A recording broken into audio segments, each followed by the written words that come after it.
Okay, सभी को good morning. आज जो हमारा स्पेशल एजुकेशन का जो पेपर है वो मॉड्यूल सेकंड से स्टार्ट हो रहा है। ठीक है, मॉड्यूल सेकंड में आपको यहाँ पर कुछ ऑप्शंस है एजुकेशन से, एजुकेशन रिलेटेड है। यहाँ पर आप देख रहे हैं कि स्पेशल जो एजुकेशन हमारा है, स्पेशल विद्यालय जो हमारा है, इसके टाइप्स हमको पढ़ने हैं। डे स्कूल्स हैं, रेजिडेंशियल स्कूल्स हैं, और इसके हिस्टोरिकल पर्सपेक्टिव हमें पढ़ना है। ठीक, एंड इसके में क्या अवेलेबिलिटी है, क्या इसका स्तर है, और प्री स्कूल पर, प्राइमरी स्कूल पर एंड अपर प्राइमरी पर एंड सेकेंडरी स्कूल्स पर, और इसकी क्या मजबूती क्या कमियां हैं। देन जो हमारा ओपन स्कूलिंग है, ओपन स्कूल में जो डेफनेस और हियरिंग इम्पेयर्ड बच्चे हैं उनके लिए क्या डिसएडवांटेज है, उसके बारे में हम आज यहाँ पर स्टडी करेंगे। ठीक है,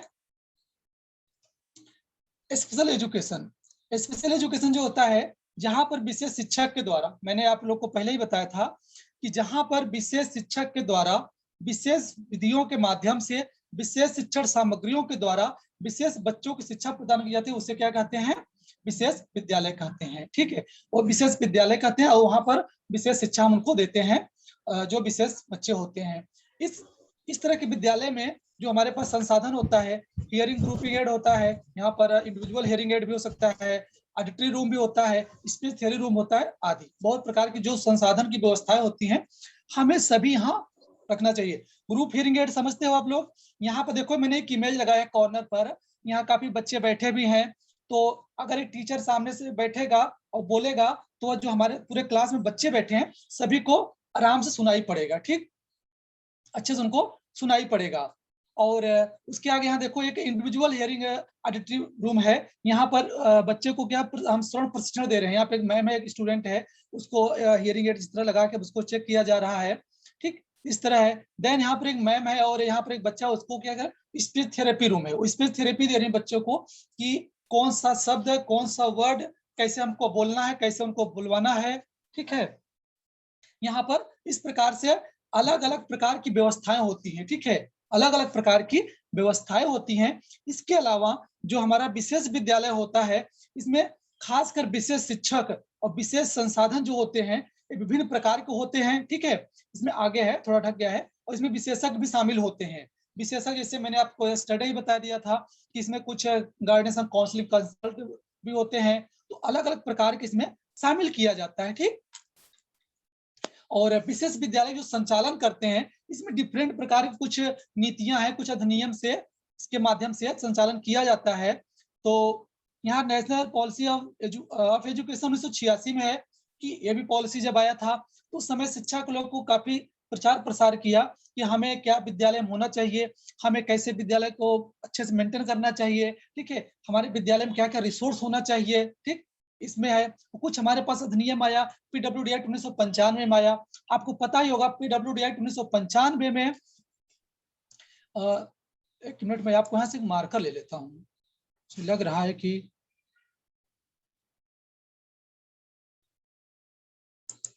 ठीक, यहाँ पर जो है पीडब्ल्यूडी एक्ट 1995, इस पीडब्ल्यूडी एक्ट में 7 प्रकार की डिसेबिलिटी शामिल किया गया था और 14 अध्याय थे।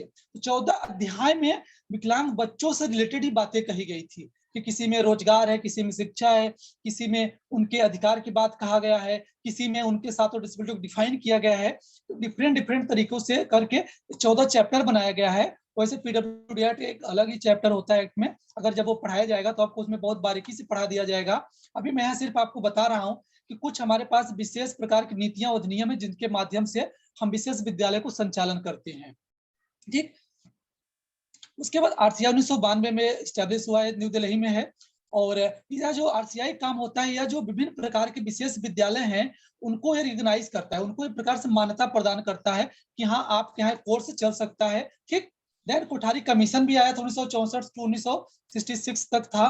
तो इसमें भी कहा गया था कि जो हमारे पास विशेष बच्चे हैं उनको भी शिक्षित होना चाहिए।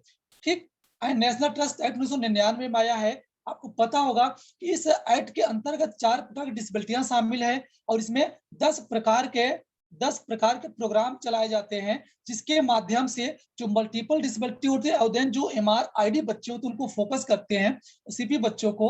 और यह खासकर आवासीय विद्यालय पर ज्यादा फोकस करता है नेशनल ट्रस्ट एक्ट, हमेशा याद रखिएगा। यह जो नेशनल ट्रस्ट होता है, अब इसमें चाहे आप जो बच्चे होते हैं इनमें खास मोस्टली दिया जाता है कि रेजिडेंशियल स्कूल पर ज्यादा फोकस करता है। देन आपका अभी हाल में आया 2016 में आरपीडब्ल्यूडी एक्ट, आपको पता होगा कि इसमें 21 प्रकार डिसेबिलिटियों को शामिल किया गया है। तो 21 प्रकार जो डिसेबिलिटियां आई हैं उनको ध्यान में रखकर ही विशेष विद्यालय का संचालन किया जाएगा। और अभी न्यू नेशनल एजुकेशन पॉलिसी 2019 में आया है। यहाँ पर अभी तक आपने पढ़ा होगा कि यहाँ देख लो, जो अभी नई पॉलिसी आई है नेशनल एजुकेशन पॉलिसी, इसके पहले आप पढ़े होंगे उम्र 6 वर्ष से लेकर 14 वर्ष तक बच्चों के लिए क्या थे, शिक्षा का स्ट्रक्चर बनाया गया था। लेकिन अब वह बढ़ा क्या कर दिया गया, परिवर्तन कर दिया गया है। अब 3 वर्ष से लेकर 18 वर्ष तक यह कानूनी अधिकार हो गया शिक्षा प्राप्त करना। ये न्यू एजुकेशन पॉलिसी में है, आप इसको देख सकते हैं। तो इस कुछ यहाँ पर विभिन्न प्रकार की नीतियां अधिनियम है जिनके माध्यम से विशेष विद्यालय का हम संचालन करते हैं।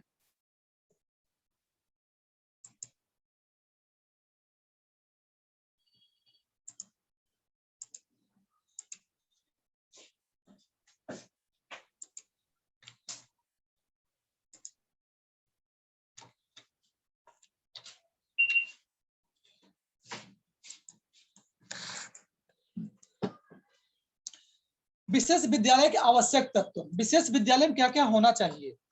विशेष विद्यालय में उसके कुछ आवश्यक तत्व होते हैं जिसके जरिए विशेष विद्यालय संचालन किया जाता है। इसमें कुछ अलग अलग से तत्व है इसके, जिसके माध्यम से हम विशेष विद्यालय को सुचारू रूप से संचालन करते हैं। तो इसमें पहला हमारा क्या है, बैरियर फ्री एनवायरनमेंट। अगर विशेष विद्यालय है तो वहाँ कम से कम बैरियर होना चाहिए, कम से कम वहाँ रुकावटें होनी चाहिए। वह चाहे बिल्डिंग इंफ्रास्ट्रक्चर हो, चाहे रिसोर्स हो, या फिर वहां पर स्पेशल एजुकेटर हो, वह भी कहीं कहीं बैरियर फ्री एनवायरनमेंट में आएंगे। अगर एक नॉर्मल टीचर, एक सामान्य शिक्षक है तो वह कहीं कहीं विशेष विद्यालय को पढ़ाने में कंफर्टेबल फील नहीं करेगा, क्योंकि उसकी आवश्यकताएं जो अलग प्रकार से हैं। तो वहां पर आप लोग की आवाज आ रही है?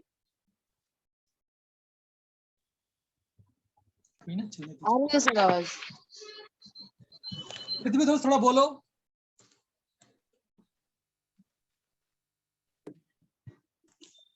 पृथ्वी दोस्त आवाज दो। आ रही है सर, आवाज आ रही है। आ रही है सर आवाज। यहाँ वह विद्यालय कैसा हो, बैरियर फ्री एनवायरनमेंट हो, वहां पर जो वहां का वातावरण जो हो वह स्पेशल बच्चों को बैरियर क्रिएट न करे, रुकावट कैरियर उनको क्रिएट न करे। कि वहां पर अगर विशेष बच्चे जो उनके कोई लैकिंग है उसके बेस पर वह एंट्री करना चाहते हैं तो उनको कंफर्टेबल मिलना चाहिए। ऐसे हमें वहां वातावरण बनाना चाहिए। वह चाहे उनकी बिल्डिंग हो, वहां पर जो रैंप, जो सीढ़ी हो, इस प्रकार से अलग अलग जो उसमें सुविधाएं हैं सबको बैरियर फ्री एनवायरनमेंट हमें करना चाहिए। यह बहुत मेजर पॉइंट है विशेष विद्यालय के लिए। एंड स्पेशल टीचर, विशेष शिक्षक होना चाहिए। अगर वहां विशेष शिक्षक नहीं होगा तो वह क्या करेगा, विशेष बच्चों को अच्छे से पढ़ा नहीं पाएगा, बच्चों को अच्छे से हैंडल नहीं कर पाएगा। क्यों? क्योंकि उसको मालूम नहीं है कि विशेष बच्चों की क्या नीड है, उनको कैसे पढ़ाया जाता है, उनको कैसे मैनेज किया जाता है। तो प्रकार अलग अलग प्रकार से उनको जो हैंडल करना रहेगा वह एक स्पेशल एजुकेटर ही हैंडल कर सकता है, रेदर देन नॉर्मल या सामान्य शिक्षक की भांति। ठीक, वहां पर हमें मोस्ट इंपॉर्टेंट यहाँ एलिमेंट है स्पेशल एजुकेटर। देन आप कहता है स्पेशल इक्विपमेंट। स्पेशल इक्विपमेंट के यहाँ तात्पर्य है कि जो बच्चा स्पेशल है, वह चाहे एमआर हो, चाहे सीपी हो, चाहे एचआई हो, चाहे आईडी हो, किसी प्रकार का भी वह बच्चा हो सकता है, तो उसको अलग अलग प्रकार जो उसको उपकरण प्रयोग में लाए जाते हैं वह उसके संदर्भ में होना चाहिए। अगर एक एचआई बच्चा है, अब उसको कहो तो भैया तुम ब्रेल में लिखो, तो नहीं लिख पाएगा, क्योंकि वो सुनेगा तब लिखेगा कि नहीं। अब वहां पर एक बच्चा है बीआई बच्चा, बीआई बच्चे को नहीं तुम यहाँ देख के पढ़ो, यहाँ पोस्टर लगा देने, उसके लिए कहाँ इक्विपमेंट हुआ बताइए। जो हमने उपकरण, जो हमने टूल यूज किया, जो हमने सामग्री यूज किया, वह कहाँ उसको उपयुक्त हुआ। तो यहाँ पर स्पेशल इक्विपमेंट होना चाहिए अकॉर्डिंग टू चाइल्ड के अनुसार। ठीक है, बच्चा को क्या आवश्यकता है, क्या उसकी हमारे जो हम इक्विपमेंट प्रदान कर रहे हैं उससे उसकी आवश्यकताओं की पूर्ति हो रही है कि नहीं हो रही है। ये भी एक प्रकार से बहुत मेजर यहाँ पर उसकी नीड है विशेष विद्यालय में, कि बच्चे की आवश्यकताओं के अनुसार वहां पर इक्विपमेंट जो आप वहां पर टूल या फिर जो आप सामग्री यूज करते हो उनके अनुरूप होना चाहिए। देन अतः special teaching material, teaching material में इन द सेंस आप वैसे टीचिंग मटेरियल चाहे नॉर्मल बच्चा हो, चाहे स्पेशल बच्चा हो, या फिर वो चाहे सामान्य विद्यालय हो, चाहे विशेष विद्यालय, सभी में होता है। लेकिन यहाँ पर ध्यान ये रखने वाली बात है कि जो विशेष बच्चे हैं, विशेष बच्चे से रिलेटेड मटेरियल रखो टीचिंग में। सपोज मैं छोटा सा एग्जांपल देता हूँ यहाँ पर, अगर मान लो आप विद्यालय में सामान्य बच्चे हैं, तो वहां पर आप कोई छोटा सा इमेज या छोटा सा कोई पिक्चर लगा दोगे दीवार में, तो बच्चा देखेगा और समझ जाएगा। लेकिन अगर आप वहाँ HI विद्यालय है, हियरिंग इम्पेयरमेंट का विशेष विद्यालय है, तो वहां पर जो दीवार में आप पोस्टर लगाओगे, जो फिर वहां पर पिक्चर लगाओगे, वो पिक्चर ऐसा करो कि अगर इमेज है एटलीस्ट उसका नाम लिखा हो नीचे, और प्लस उसके बगल में अगर साइन भी दिया रहेगा, साइन लैंग्वेज उसका साइन दिया रहेगा, तो भी ज्यादा बेटर होगा। वो समझ जाएगा कि हाँ इस वस्तु का ये नाम है, इसको इस यह है, और इसका साइन इस तरह साइन किया जा सकता है कि नहीं।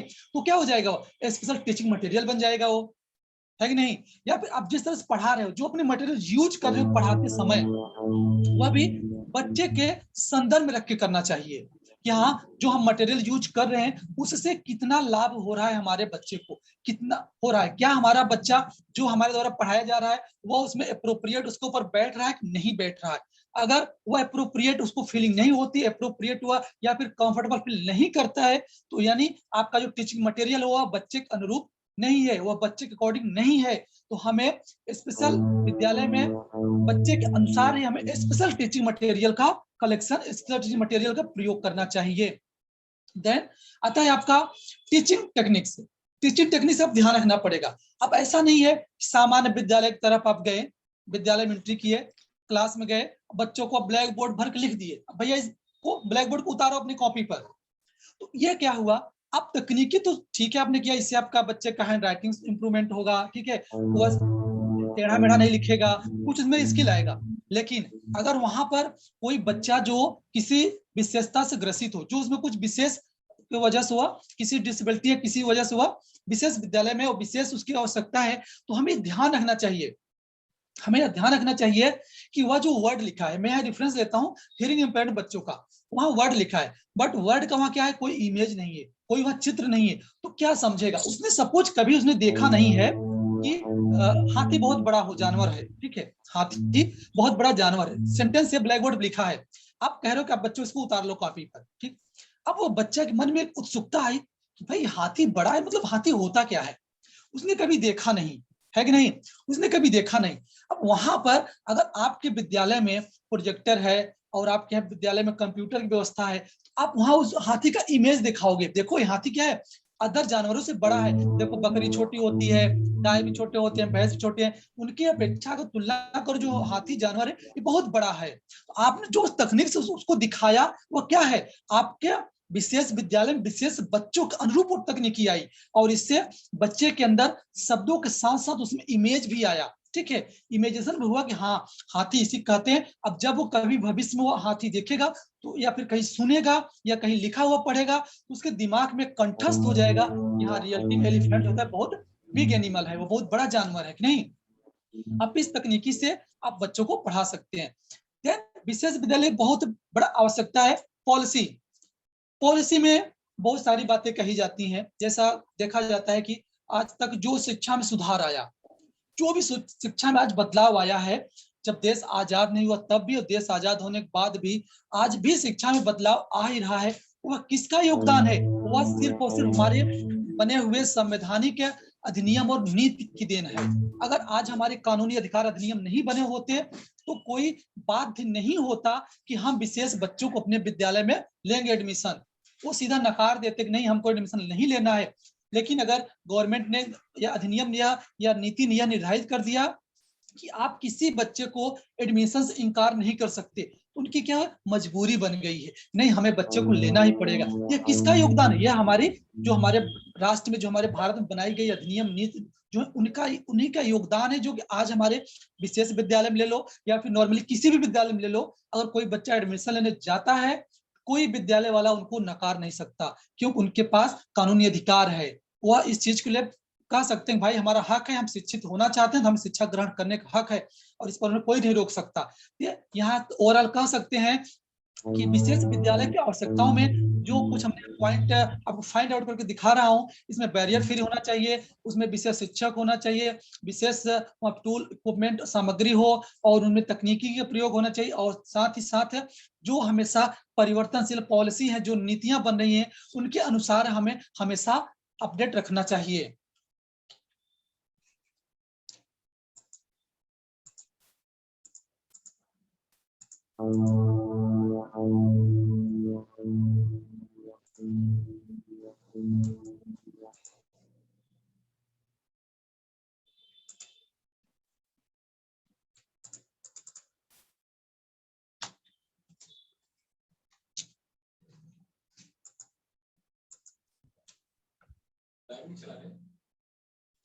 नहीं देखा नहीं।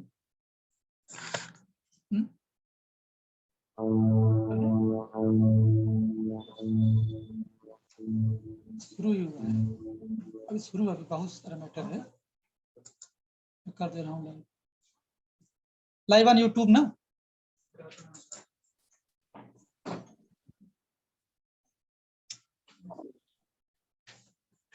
हो गया सर, देख लीजिए लाइव।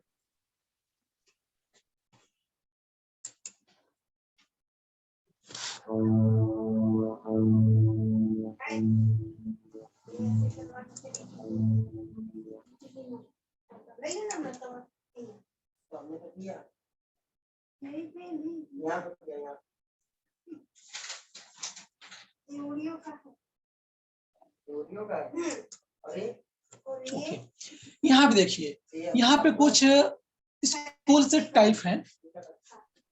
आप लोग भी कभी सोचते होंगे कि हम जब पढ़ाई करने जाएंगे तो हम घर से बाहर निकलेंगे, ठीक है, वहाँ पे अलग अलग विद्यालय मिलेंगे, अलग अलग लोग मिलेंगे, अलग अलग हम तरीके से वातावरण पाएंगे, अलग अलग हमें कल्चर देखने को मिलेगा, ठीक। यहाँ पर जो विद्यालय है हमारा स्पेशल, वह देयर आर 2 टाइप्स है। कितने? 2 टाइप्स हैं। तो 2 टाइप्स में आपका एक है रेजिडेंशियल स्कूल, एक आपका डे स्कूल। एक होता है आवासीय विद्यालय जहां पर हॉस्टल की सुविधा हो, जहां पर उनके रहने खाने की व्यवस्था हो, और एक होता है डे स्कूल जो कि आप कॉलेज टाइम घर से आओ, एक टाइम निर्धारित है कि हाँ 10 to 5 o'clock हमें क्लास में रहना है, कॉलेज में रहना है, उसके बाद हमें अपने घर चले जाना है। इस तरीके से 2 तरीके के यहाँ स्कूल का जिक्र किया जाता है जो आपके अकॉर्डिंग टू सिलेबस में आपके दिया गया है, ठीक। तो हम पहले डिस्कस करते हैं रेजिडेंशियल स्कूल में। रेजिडेंशियल स्कूल जो होता है यह आवासीय विद्यालय होता है, और साथ ही साथ विद्यालय बच्चों के अनुसार उनके रहने की व्यवस्था के साथ उनकी उचित शिक्षा की व्यवस्था हो, और उन्हीं को क्या कहा जाता है? आवासीय विद्यालय कहते हैं। अब छोटे से सिंपल शब्दों में समझ सकते हैं कि जिस विद्यालय में उन्हें रहने खाने पढ़ने लिखने की व्यवस्था प्रदान किया जाए और वहां पर उनको रहने को मिले, वही आपका आवासीय विद्यालय इस चीज को जिक्र कर सकते हैं। तो ऐसे विद्यालयों में जो हमारा शिक्षक होता है हमारे साथ जुड़ा रहता है, हमेशा सामंजस्य हमारा बना हुआ रहता है, क्योंकि आप विद्यालय में हो, आप घर से दूर आए हो, ठीक है, वहाँ ओवरऑल आपकी निगरानी किस पर है? शिक्षक के, या फिर वहाँ जो वार्डन है, हॉस्टल वार्डन, उनके ऊपर आपकी जिम्मेदारी है कि आप अपने इन बच्चों को देखभाल रखिए, केयर करिए, ठीक। तो वहां पर ये चीजें आपको देखने को मिलेगा, ठीक। और साथ ही साथ जो हमारा इस तरह का विद्यालय होता है, रेजिडेंशियल विद्यालय होते हैं, इस तरह के विद्यालय में पूरे दिन की समय सारणी होती है, पूरे दिन की, कि आपको सुबह उठना है 7 to 9 o'clock, आपको सुबह कैंटीन में जाना पड़ेगा, मेस में जाना पड़ेगा, वहां पे खाना मिलेगा, वहां नाश्ता मिलेगा, फिर आप 10 to 5 आप कॉलेज में जाना है, फिर आपको 5 to 6 आपको लंच मिलेगा, देन आपको 6 to 9 या फिर 7 to 9 नाइट में आपको खाना मिलेगा, डिनर होगा, फिर उसके बाद आपको सो जाना है। तो ओवरऑल एक प्रकार से शेड्यूल बना हुआ है आपका विद्यालय में, पूरे दिन का क्या है आपका एक टाइम टेबल आपके पास है, आपको क्या करना है, कैसे करना है, क्या नहीं करना है, ठीक। ये होता है residential school, overall time to time चलता है, और आप टोटली निगरानी में रहते हो वहां के हॉस्टल वार्डन या फिर टीचर के अंदर।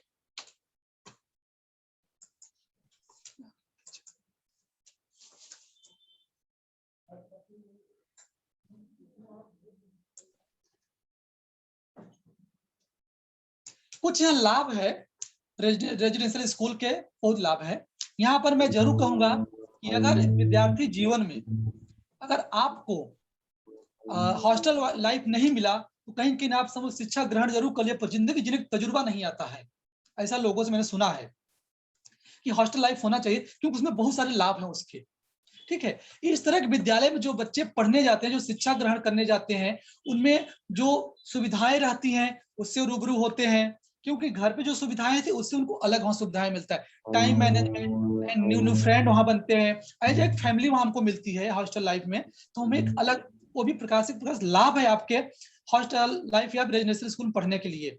और ऐसे में जो होती है कि यह जो हॉस्टल या रेजिडेंशियल स्कूल होता है, इसमें जिनके माता पिता की जो आर्थिक स्थिति अच्छी नहीं होती है, तो इस प्रकार के विद्यालय में प्रवेश करने से उन्हें लाभ मिलता है।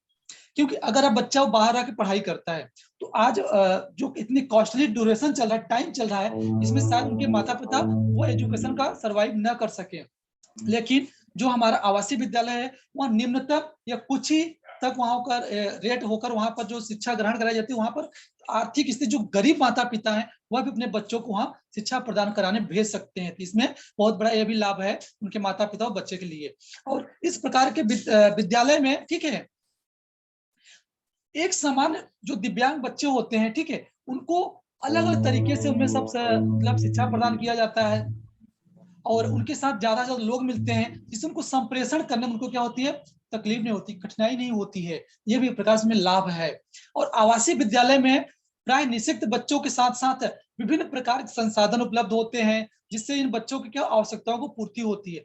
क्योंकि अगर वो हॉस्टल बनाएगा, रेजिडेंशियल विद्यालय बनाएगा, तो वह सारी चीजों को या सारी सामग्रियों को वहां रखेगा, जो कि एक स्टूडेंट या एक विशेष बच्चों के संदर्भ उनकी आवश्यकता पूर्ति हो सके। ठीक, वो हर आवश्यकताओं को वहां पूर्ति होने की पूरी पूरी संभावना रहती है आवासीय विद्यालय में। और इस प्रकार के विद्यालय में शिक्षा ग्रहण करने से उनमें खुद का व्यक्तिगत विकास पूर्ण रूप से होता है। क्योंकि जब बच्चा घर से बाहर निकलता है तो क्या होता है, वह स्वतंत्र होता है। अगर बच्चा घर पे है, ठीक है, ज्यादा से टाइम वो घर पे बिता रहा है, तो वह कहीं के बच्चा अपने पेरेंट्स या फिर अपने कलीग या अपने घर किसी मेंबर पर क्या होता है, डिपेंड होता है। कहीं ना उसका जो व्यक्तिगत डेवलपमेंट होता है वह नहीं हो पाता है पूरा। लेकिन जब वो आवासीय विद्यालय में जाता है तो एजुकेशन तो ग्रहण करता है नो डाउट, उसके साथ ही साथ वह व्यक्तिगत विकास होता है कि हमें कैसे किसी बात करना चाहिए, हमें कैसे किसके साथ चलना चाहिए, पढ़ाई करना चाहिए, मतलब एक अलग उसका खुद ओवरऑल डेवलपमेंट होता है आवासीय विद्यालय में। और ऐसे विद्यालय में जो शिक्षण कार्य होता है, तो यह परिवार समाज दोनों के लिए ही बहुत, उनपे बहुत फायदा होता है। क्योंकि उनको पता होता है कि हम जो हमारा विद्यालय है और हमारे जो लोग हैं उसमें क्या होता है, जब उनमें कम्बिनेशन होता है, फिर कोरिलेशन होता है, तो वहां पर क्या एज ए सामाजिक रिलेशनशिप ज्यादा बिल्डअप होता है। ठीक, और साथ साथ वो घर से भी जुड़ाव रखे हैं और बाहर अपने कॉलेज में लोगों से जुड़ाव रखे हैं, तो दोनों से मिला के हमारा जो परिवार साथ और सामाजिक का दोनों ही हमें फायदा होता है, दोनों का हमारा विकास होता है।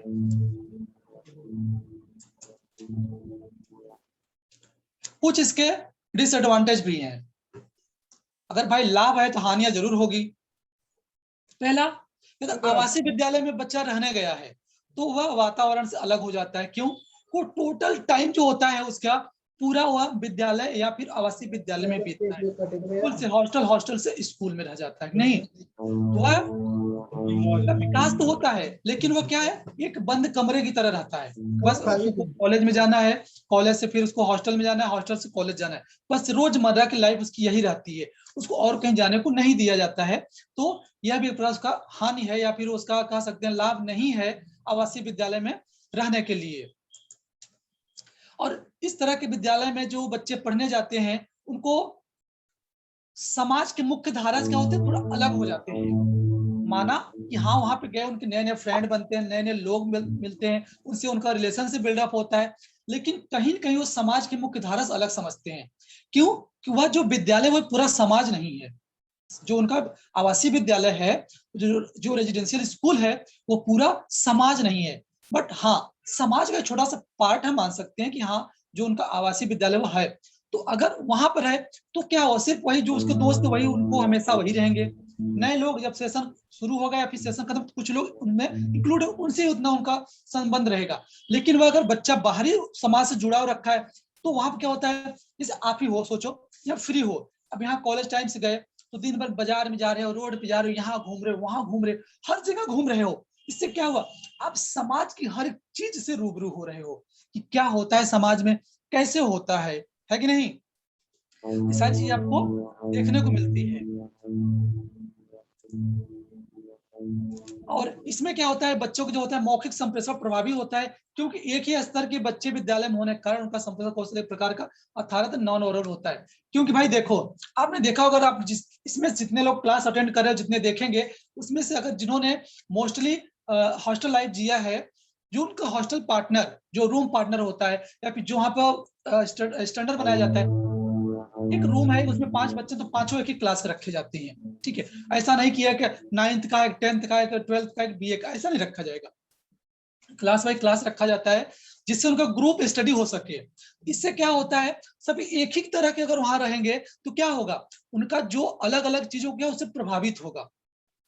इसकी वजह से कि जैसा मुझ में क्वालिटी जो मुझ में है वही उसमें भी है, तो क्या हम इक्वल हो गए ना।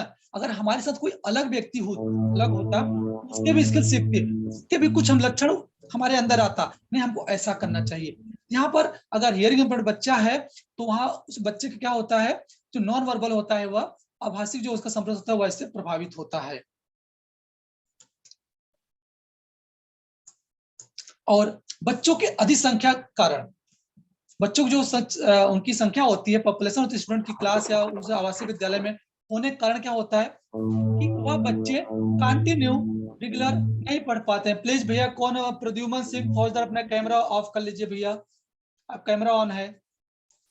ठीक, तो यहाँ पर कि ऐसे बच्चे जो होते हैं, तो एक साथ में उनका क्या जो कंसंट्रेट होता है पढ़ाई को लेकर, जो समय को लेकर होता है, क्योंकि आपको पता हो जब हमारे हम उम्र के दोस्त ज्यादा होते हैं ना, तो टाइम यूं ही गुजर जाता है, पता नहीं चलता है दोस्ती दोस्ताना निभाने में। नहीं, वहां पर अगर जूनियर सीनियर होते, ठीक है, एक दूसरे का डर होता है, नहीं हमको ऐसे नहीं, जैसे आप घर पे जाते हो वहां क्या होता है कि यार हमारे पापा है मम्मी देखेंगे हमको डांटेंगे ना, क्योंकि आपको डर है। और जहाँ पे आप सिर्फ एक ही उम्र के लोग हो, एक ही हम उम्र के हो, अरे कोई बात नहीं भैया, हम जैसे वैसे तुम्हारे भाई मित्र भी हैं, कोई ना, चलो बाद पढ़ लेंगे।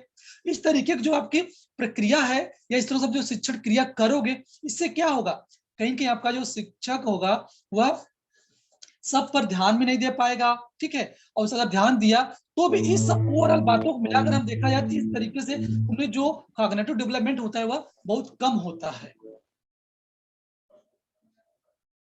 तो इस तरीके से शिक्षण प्रक्रिया होती है प्रभावित होती है, जिससे हमारा कहीं न कहीं कॉग्निटिव डेवलपमेंट बहुत कम होता है, क्योंकि हमें कॉग्निशन डेवलपमेंट करने के लिए हमको जिस तरह के जीन पियाजे की भूमिका निभाते उस तरह हमें वाइगोसिक भी का भूमिका होती है। उन्होंने बताया ना कि इसका फील्डिंग होने से कितना फायदा होता है बच्चों के लिए।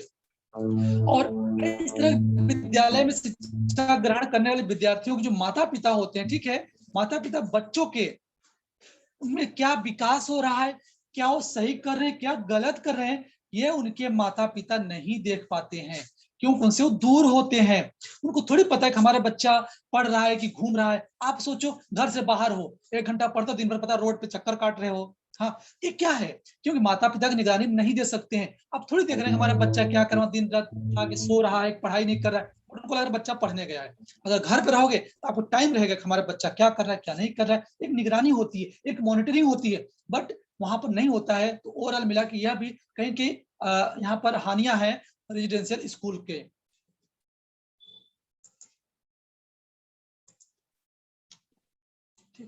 अब आता है डे स्कूल। डे स्कूल मैंने बताया, आप लोग डे स्कूल भी पढ़े होंगे कि कोई बात नहीं, अपने डे स्कूल में बस टाइम से अपना सजो संवरो पहुंच जाए विद्यालय, बस 10 से 5 टाइम बिताने के समय देखो, 10 बार घड़ियां देखते रहो, बस अभी सर का लेक्चर हो जाए बस निकलते हैं फुर्र से। 2 लेक्चर अटेंड करोगे, 2 लेक्चर बेचारे जाके बाजार में टाइम पास करते हो। डे स्कूल के भी अपने अलग तजुर्बे हैं, लेकिन इस तरह जो विद्यालय होता है ना, यहाँ पर सामाजिक कौशल जो होता है और व्यक्तिगत कौशल जो होता है ज्यादा डेवलपमेंट होता है। क्यों, आप जितने लोगों से मिलते हो, जितने लोगों से बातें करते हो, तो हर व्यक्ति से कुछ अलग अलग सीखते हो, वहां से थोड़ा लाओगे, वहां से थोड़ा लाओगे, थोड़ा वहां से लाओगे, अलग अलग सीखते हो। ठीक है, अलग अलग जब सीखते हो तो क्या होता है, कहेंगे आपका सामाजिक विकास होता है। ठीक है, और इस तरह में आपका व्यक्तिगत और आपके परिवार और समाज दोनों का सहयोग प्राप्त होता है, कि एटलीस्ट कम से कम 10 से 5 कॉलेज टाइम है, हाँ, बट ओवरऑल जो टाइम बचता है परिवार बिता रहे हो, तो आप क्या कर रहे हो क्या नहीं कर रहे हो, इस प्रकार में क्या होता है परिवार का भी बड़ा रोल होता है। ठीक, और जो बच्चा अपने परिवार में और समाज दोनों साथ मौखिक या फिर जो उनमें बातचीत संप्रेषण वार्तालाप जो करता है, इससे क्या होता है, उनमें कम्युनिकेशन कौशल डेवलपमेंट होता है। मैंने कहा ना कि मैंने कल ही कहा था कि एक एचआई बच्चा है, उसको ऐसा वातावरण दो जहां पर लोगों की भीड़ हो, जहां पर लोग ज्यादा हो, उससे ज्यादा लोग मिले,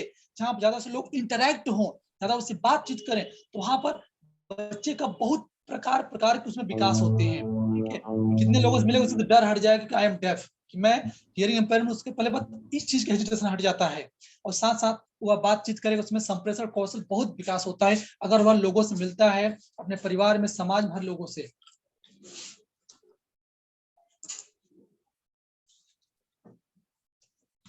कुछ इस तरह के विद्यालय के गुण हैं जो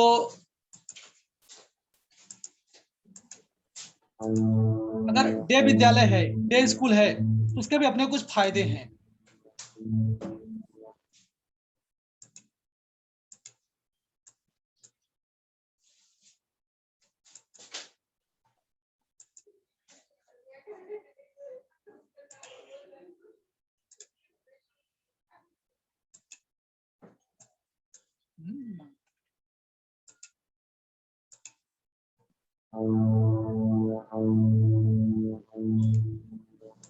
देखो, इसके कुछ फायदे हैं। इस तरह के विद्यालय में क्या होता है, बालक प्रति अभिभावक को प्रभावित होते हैं। इसमें बालक साथ साथ माता पिता का भी बहुत बड़ा उनमें इफेक्ट पड़ता है कि माता पिता को पता होता है कि हमारा बच्चा क्या कर रहा है, क्या नहीं कर रहा है। देन इस प्रकार के विद्यालय में शिक्षक छात्र का उचित ध्यान रखते हैं, क्योंकि उनके पास देखते हैं कि हमारे पास से बच्चा आ रहा है, जा रहा है, क्या कर रहा है, क्या नहीं कर रहा है, उनको उचित ध्यान, क्योंकि लिमिट बच्चे हैं उनके पास ना, तो तुलना में। अभी आपने जो पढ़ा, दीपक भाई आपका कैमरा ऑन है भाई, बंद कर लो। अब इसके पहले जो हमने बताया रेजिडेंशियल विद्यालय, वहां क्या था, ढेर सारे बच्चे थे, तो वह टीचर क्या करेगा, एक ही दो टीचर होते हैं छात्रावास में, या फिर तो कितना ध्यान रखेंगे, सब पर ध्यान नहीं दे पाते हैं ना। पर यहाँ पर क्या है, बच्चे का में अगर एक क्लास में जाओगे पढ़ाने और आप कहेंगे अपने बच्चों को ध्यान रखो, या जिस क्लास का आप क्लास टीचर हो उसका तो ध्यान दोगे ना कि हमारे कम बच्चे हैं, क्या करें क्या नहीं, तब वहां पर प्रॉपर सब पर ध्यान रहेगा आपका। यहाँ पर जो विद्यालय में बच्चों की मौखिक और मौखिक संप्रेषण का विकास होता है। अगर डे विद्यालय है तो उसमें उनका जो मौखिक और मौखिक संप्रेषण दोनों का विकास होता है। और विद्यालय में अगर शिक्षा ग्रहण करने के बाद बच्चा पुनः अपने परिवार में आता है। पता है, आप गए कॉलेज, कॉलेज कहाँ है, घर पे आए, घर पे जब आए जिसमें समाज में समायोजन बना रहता है, आप लोगों से मिलोगे जुलोगे, तो वहां क्या होगा, एक सामाजिक समायोजन होगा ना भाई आपका। और इस तरह बच्चों का तो सामाजिक गुण का भी विकास होता है। पता लगा कि अब रेजिडेंशियल विद्यालय में चले गए, अब सालों साल बेचारे पड़े हो हॉस्टल बोर्डिंग स्कूल में, ठीक है, 6-6 महीने पर लगता है कोई त्योहार हुआ, रक्षाबंधन तो आ गए, है कि नहीं, मान लो कभी कोई फेस्टिवल हुआ तो आ गए, फिर पता लगा भाई उतना आए जब घर में कोई शादी ब्याह पड़े तब आते हैं। मतलब पूरा टाइम बेचारे वही हॉस्टल लाइफ, तो क्या होता है, घर से विरक्त हो जाते हैं बेचारे, तो अब सामाजिक गुण विकास नहीं होता है। लेकिन डे स्कूल में क्या है, गए स्कूल, स्कूल से हम घर आए, घर पे लोगों से मिल रहे हैं, दोस्तों से मिल रहे हैं, मार्केट जा रहे हैं, यहाँ जा रहे हैं, वहां जा रहे हैं, जिससे हम समाज में समायोजन कर रहे हैं, और हमारे या बच्चों में सामाजिक गुण का विकास भी हो रहा है। आप लोग भाई सभी लोग जिस तरह देख रहे हो ना, तो आप कॉपी पेन लेके बैठो, ये सब हेडिंग नोट करते जाओ, ये सब एग्जाम में आपको आएगा। शिक्षा प्राप्त करने के बाद बालक क्या घर जाता है, जहां अभिभावक के द्वारा शिक्षा संबंधी विभिन्न प्रकार की क्रियाएं कराई जाती है। यहाँ देख लो, अब छोटे बच्चे होते हैं, विद्यालय से गए, पापा बोलेंगे बेटा आजा घर पास में बैठ, बैठा, या तो जो होमवर्क मिला है दिखाएगा, चुपचाप बेटा बैठ करो, कोई दिक्कत मैं हूँ, ये क्या है, यह जो उनके संबंधित एक्टिविटी है, जो उनका होमवर्क है, या और भी काम हो सकता है, कोई प्रोजेक्ट हो सकता है, कोई मान लो उनके विद्यालय में फंक्शन हो उसकी तैयारी कराना होगा। इस तरीके से जो भी एक्टिविटी होती है उसमें क्या होता है, पेरेंट्स और स्टूडेंट क्या होता है, बॉन्डिंग होती है। और इसमें जो डे स्कूल होता है, इस विद्यालय में बच्चों में क्या होता है, सकारात्मक प्रवृत्ति का विकास होता है, ये पॉजिटिव रहते हैं, क्योंकि यहाँ पर उनको टाइम टू टाइम विद्यालय में, टाइम टू घर पे रहते हैं, तो उनको क्या होता है, मेंटल वो बहुत सेटिस्फाइड होते हैं, एटलीस्ट चलो यार कम से कम घर पे भी हैं, विद्यालय में, दोनों जगह है। नहीं, अगर एक ही जगह रहना पड़ता तो उनके अंदर कहीं ना कहीं क्या होता ही है, निगेटिविटी प्रभावित करती है उनको।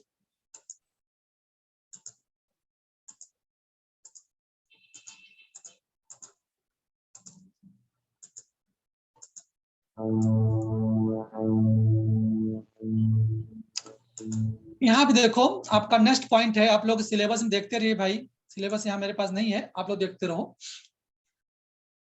कि बच्चा या स्टूडेंट के लिए भारत में स्वतंत्रता के बाद ठीक है, शिक्षा का किस तरह से प्रचार प्रसार हुआ है। वैसे देखा जाए ना तो विशेष शिक्षा का जो प्रचार प्रसार शुरुआत है बहुत दुखदयनीय है, बहुत। अब भी कहीं कहीं होता होगा, आई थिंक, मुझे लगता है कहीं होता होगा कि आज भी दिव्यांग बच्चों बच्चियों को देखकर लोगों को लगता है कि मैंने क्या देख लिया भाई, आज मेरा काम है शायद सफल ना हो पाए, या फिर आज मेरा काम है कुछ परफेक्ट ना होने पाए, मैंने किसका मुंह देख लिया। आज लोगों के अंदर अभी बहुत तरीके की मानसिकता बनी हुई है। लेकिन देखो, मैंने कहा वक्त बदलेगा तो कुछ न कुछ बदलाव लेके आएगा। जैसे आज सोचो कोविड-19 आया, जिस तरह उन्हें मौत का प्रलय दुनिया में फैलाया, उसने दुनिया में ऐसा एक नया इनोवेशन ला दिया। इस इनोवेशन करने में शायद अपने देश या पूरे ब्रह्मांड को बहुत वक्त लगता, बहुत वक्त। लेकिन कोविड-19 ने क्या किया, पूरा सिस्टम बदल दिया, है कि नहीं। हर शिक्षा घर घर पहुंच रही है आजकल। जो बातें कल किताबों में होती थी, शिक्षा घर घर पहुंचाओ, बेशक अब शिक्षा घर घर पहुंच रही है। बच्चे अपने बताओ बिस्तर पर बैठ पढ़ाई कर रहे हैं। शायद 30 साल के बाद ऐसा सभी समय आता 2050 में आई थिंक, लेकिन उन्होंने क्या किया, 2 साल में यहाँ तक कवरेज पहुंचा दिया। तो इसी तरह से दिव्यांगता क्षेत्र में, विकलांगता क्षेत्र में भी बहुत दयनीय स्थिति थी पहले। सामाजिक दृष्टिकोण जो थी उनकी बहुत दयनीय थी। वो यही सोचते थे कि भाई ये सब डिसेबल बच्चे कुछ कर पाएंगे नहीं कर पाएंगे नहीं। इस तरीके से वह दौर जो था, चाहे 16वीं शताब्दी, चाहे 17वीं शताब्दी ले लो, चाहे 18वीं शताब्दी ले लो, बहुत स्थिति कोई अच्छी नहीं थी। यदा कदा कहीं कहीं ऐसे संस्थान, ऐसे उनमें ट्यूटोरियल रहते थे कि 15 मिनट लगे, टाइम 15 मिनट, ठीक। तो वहां पर ये सारी चीजें देखने को मिली। और स्वतंत्रता के पूर्व भी, स्वतंत्रता के 1947 के पहले भी अपने भारत में ना कुछ विशेष शिक्षा विद्यालय के माध्यम खोले गए थे। लेकिन वह आज भी वर्तमान में चल रहे हैं, वह आज भी वर्तमान में चल रहे हैं। लेकिन वह देश आजाद में पहले भी थे, आज भी चल रहे हैं, और शायद भविष्य में चलते रहेंगे। मैं उम्मीद यही करूंगा कि इसी तरह सभी विशेष विद्यालयों का जिसमें कल्याण हो, मेन स्ट्रीम से जुड़ने का प्रयास करें, ठीक है। इस तरीके से कुछ यहाँ पर विद्यालय, विश्वविद्यालय, शैक्षणिक संस्थान, सरकारी संस्थान, गैर सरकारी संस्थान का मैं यहाँ पे लिस्ट आपको शो करता हूँ, आप देख सकते हो। ठीक है, थोड़ा 5 मिनट के लिए आप लोग कहीं जाइएगा मत, आप लोग वर्चुअल प्लेटफॉर्म पे बने रहिए। बस with in 5 minutes I just come back.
चलो, सर आवाज नहीं आ रही है। गुरुजी आवाज ना आ रही।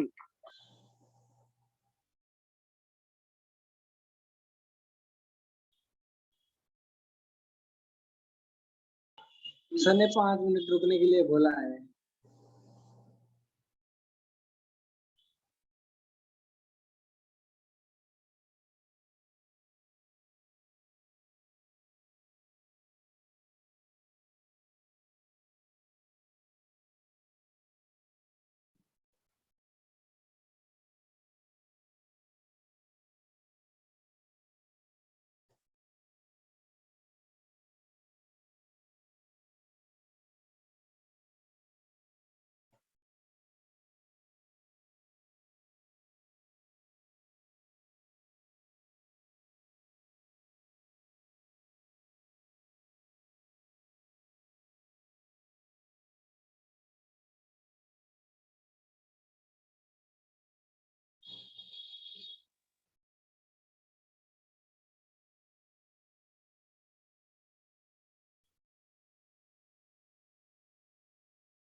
वाले लेक्चर है।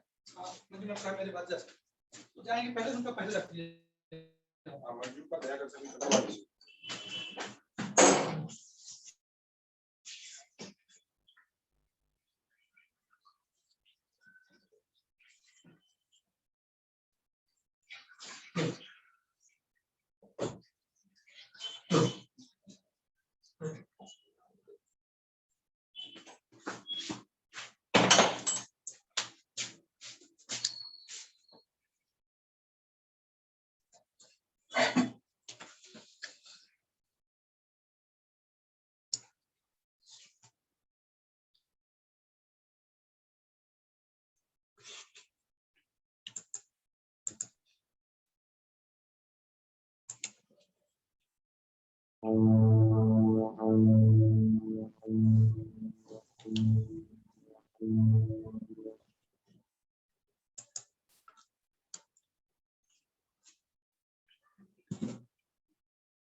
ओके, यहाँ आप इस चार्ट में देख सकते हैं कि भारत देश आजाद होने पहले कुछ इंस्टीट्यूट, कुछ डेफ कॉलेज स्कूल थे जो कि डेफ बच्चों को पढ़ाया जाता था, और कुछ जब देश आजाद होने के बाद, देश हमारा आजाद होने के बाद भी यहाँ पर कुछ स्कूल और विद्यालय आए हैं, बनाए गए हैं, जिसमें सभी इस प्रकार के विद्यालयों को बच्चों को पढ़ाया जाता है।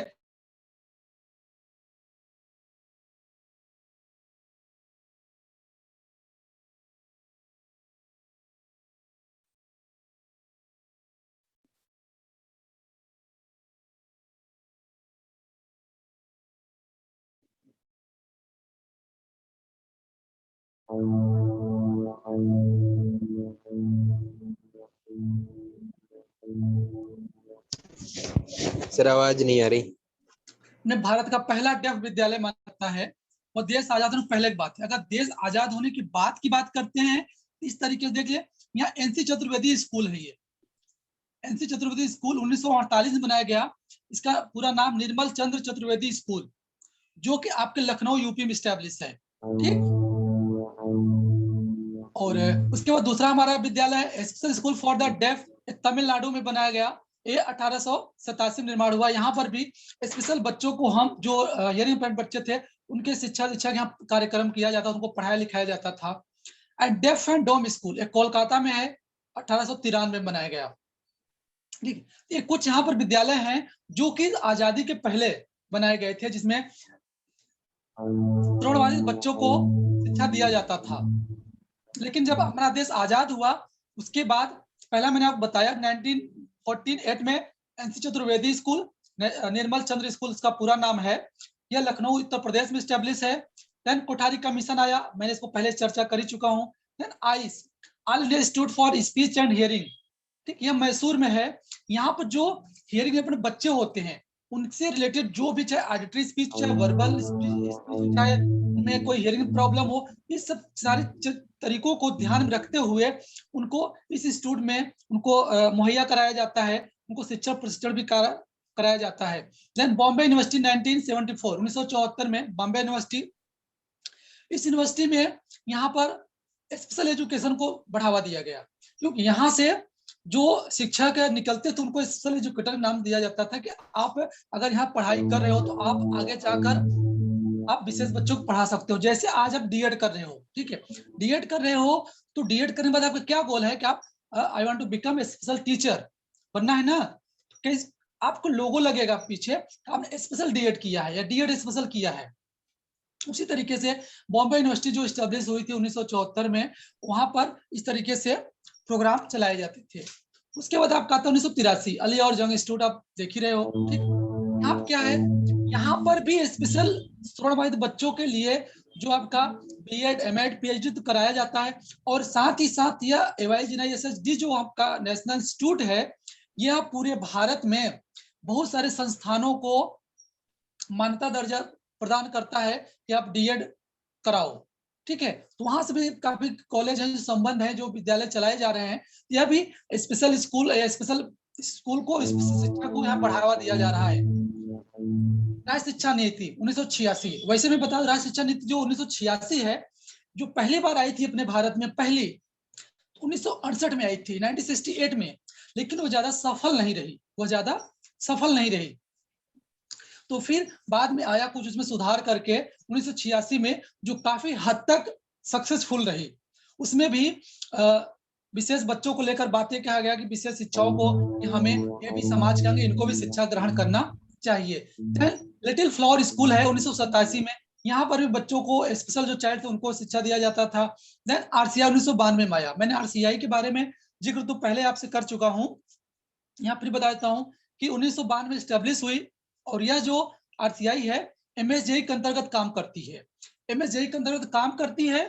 और इसमें जो आरसीआई का काम मेन है, यह पूरे भारत में प्रचार प्रसार करना होता है। विशेष शिक्षा को प्रचार प्रसार करना है। अगर यहाँ कहें कि आरसीआई क्या भारत नहीं, अगर हम इसको वैश्विक स्तर मेजरमेंट करें, तो अभी इन्होंने हाल में WHO के द्वारा कुछ कोर्स कराए जाते थे, जिसको आरसीआई ने किया कि कोविड-19 दौरान वह जो कोर्स व्यक्ति करेगा, उस व्यक्ति को हम 10 कोर्स करेंगे, उसमें 50 पॉइंट सीआरएम पॉइंट उनको प्रदान करेंगे। इस पॉइंट ऑफ व्यू देखें तो आरसीआई का कहीं कहीं रोल वैश्विक स्तर पर देखने को मिलता है हमें,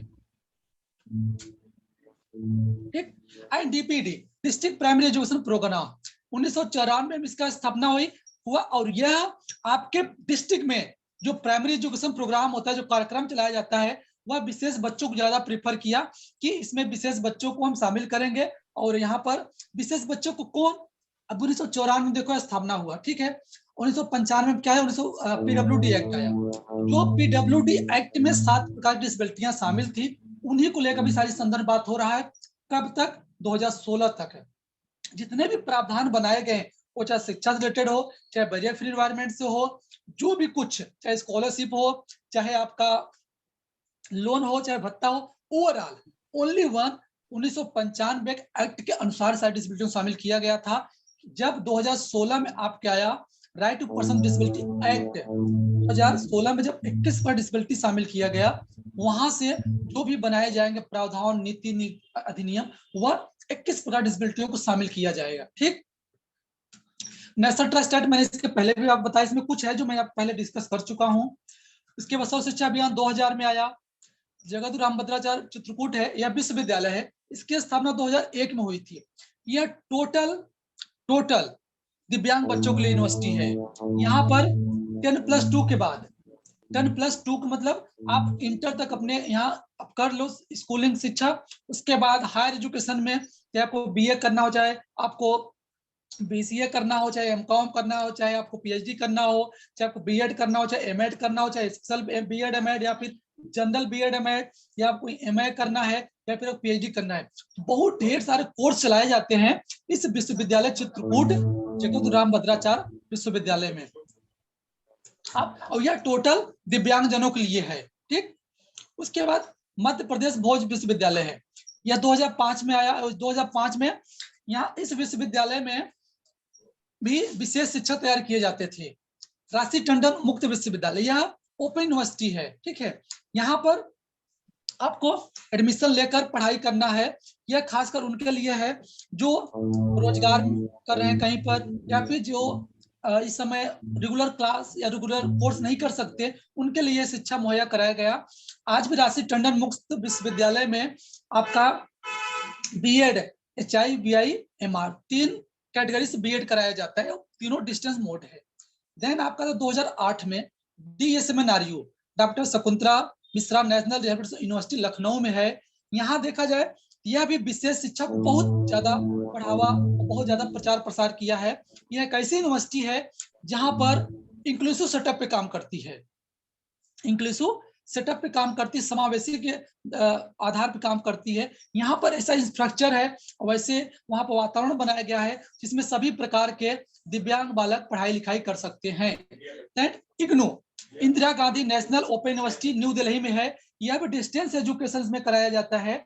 यहाँ पर भी जैसे राष्ट्रीय मुक्त विश्वविद्यालय है, वैसे इग्नू भी है। आपका इसके बहुत सारे ब्रांचेस दूर दूर पे अलग अलग हैं, तो वहां पर भी यही तरह कोर्स कराया जाता है कि आप घर बैठे भी कोर्स कर सकते हैं, मतलब आप कहीं जॉब में रहकर भी कर सकते हैं, ठीक है, इस तरीके से कोर्स कर सकते हैं।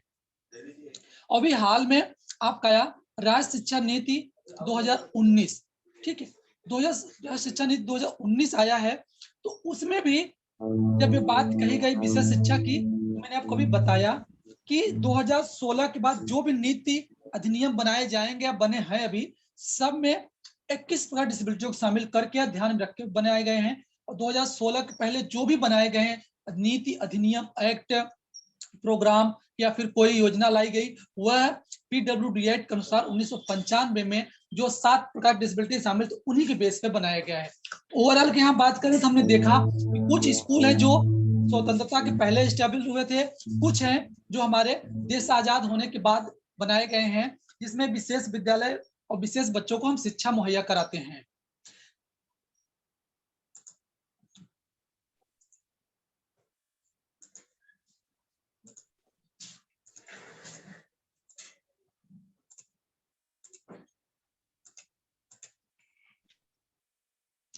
इसके बाद आपका पॉइंट है 2.3.1 लेवल्स एंड अवेलेबिलिटी है आपका, और इसका डिस्कशन हम नेक्स्ट लेक्चर में करेंगे।